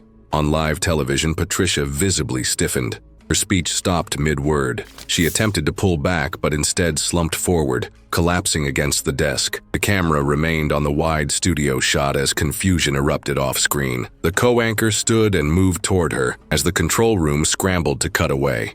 Viewers saw the collapse in real time before the feed switched abruptly to pre-recorded programming. The station did not immediately explain the interruption, but emergency services were already en route. Paramedics arrived within 6 minutes and found Patricia unresponsive. Cardiac arrest had already occurred. She was transported to a nearby hospital, where resuscitation efforts failed. The medical examiner later ruled her death accidental, caused by cardiac arrhythmia, triggered by electrical shock. Investigators documented contact burns on her forearm and confirmed the desk's metal frame had been energized due to grounding failure, combined with overload from auxiliary heating equipment.